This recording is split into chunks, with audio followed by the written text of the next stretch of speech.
السلام علیکم، کیسے ہیں آپ سب؟ کوئی انسان سارا سال کسی دوسرے کا اتنا نقصان نہیں کرتا جتنا خود اپنے آپ کا کرتا ہے۔ سارا سال اپنے معدے، جگر، آنتوں، دل و دماغ کو ایسے امتحان میں ڈالے رکھتا ہے کہ نہ جانے انہوں نے کیا قصور کیا۔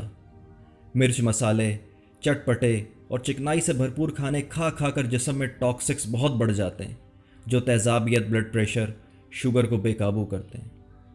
لیکن پھر آتا ہے رمضان کا برکتوں والا مہینہ، جس میں روزہ رکھ کر ہمارا جسم بہت زبردست تبدیلی لاتا ہے۔ روزہ رکھنے سے ہمارے جسم میں کیا تبدیلی آتی ہے، آئیے دیکھتے ہیں۔ پہلے 2 روزے، پہلے ہی دن بلڈ شوگر لیول گرتا ہے، یعنی خون سے چینی کے مضر اثرات کا درجہ کم ہو جاتا ہے، دھڑکن سست ہو جاتی ہے اور بلڈ پریشر کم ہو جاتا ہے۔ ہمارے اعصاب جمع شدہ چربی کو اپنے سے آزاد کر دیتے ہیں، جس کی وجہ سے جسمانی کمزوری کا احساس اجاگر ہوتا ہے، تھوڑی بہت کمزوری محسوس ہوتی ہے۔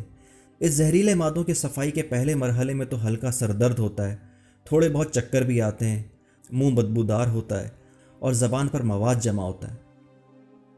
تیسرے روزے سے 7ویں روزے تک جسم کی چربی ٹوٹ پوٹ کا شکار ہوتی ہے اور پہلے مرحلے میں گلوکوز میں تبدیل ہو جاتی ہے۔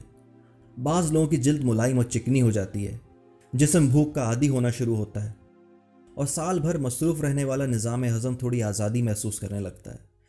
آپ کے جسم کے وائٹ بلڈ سیلز قوت مضافت میں اضافہ کرتے ہیں۔ کبھی کبھی سینے میں یا پھیپھڑوں میں ہلکی سی تکلیف محسوس ہوتی ہے، لیکن گھبرانے کی بات نہیں۔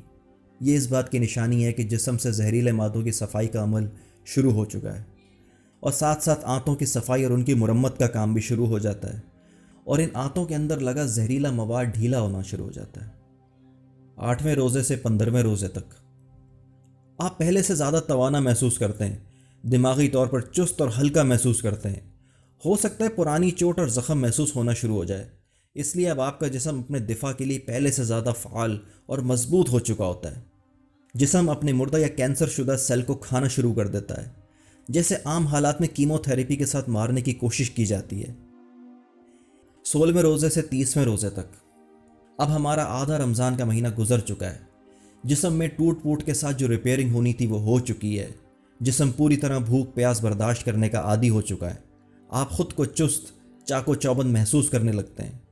ان دنوں آپ کی زبان بالکل صاف اور سرخی مائل ہو جاتی ہے، سانس میں بھی تازگی آ جاتی ہے، جسم کے سارے زہریلے مادوں کا خاتمہ ہو چکا ہوتا ہے، نظام ہاضمہ کی مرمت ہو چکی ہوتی ہے اور معدہ بھرپور کام کرنے لگتا ہے۔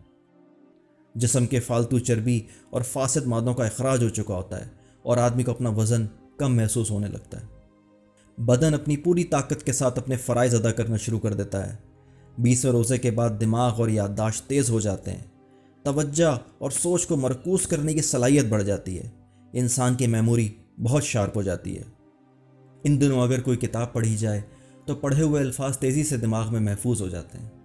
یہی وجہ ہے کہ رمضان المبارک میں قرآن پاک پڑھنے کا زور بہت زیادہ دیا جاتا ہے، تاکہ اللہ تعالیٰ کے بتائے ہوئے احکامات انسان سارا سال یاد رکھ سکے۔ پھر بلا شبہ ہمارا بدن اور روح دونوں تیسرے عشرے کی برکات کو بھرپور انداز سے ادا کرنے کے قابل ہو جاتے ہیں۔ یہ تو ہوا دنیاوی فائدہ، جو بے شک اللہ نے ہماری ہی بھلائی کے لیے ہم پر فرض کیا، مگر دیکھیے رحمت الہی کا انداز کریمانہ کہ اس کے احکام ماننے سے دنیا کے ساتھ ساتھ ہماری آخرت بھی سنوارنے کا بہترین بندوبست کر دیا۔ سبحان اللہ و بحمدہ۔ ویڈیو پسند آئی ہو تو لائک ضرور کریں، اور اگر آج تک سبسکرائب نہ کیا تو سبسکرائب کا بٹن ضرور دبائیں اور مفید باتیں پھیلانے میں ہمارا ساتھ دیں۔ بقیہ گفتگو کسی اور موضوع پر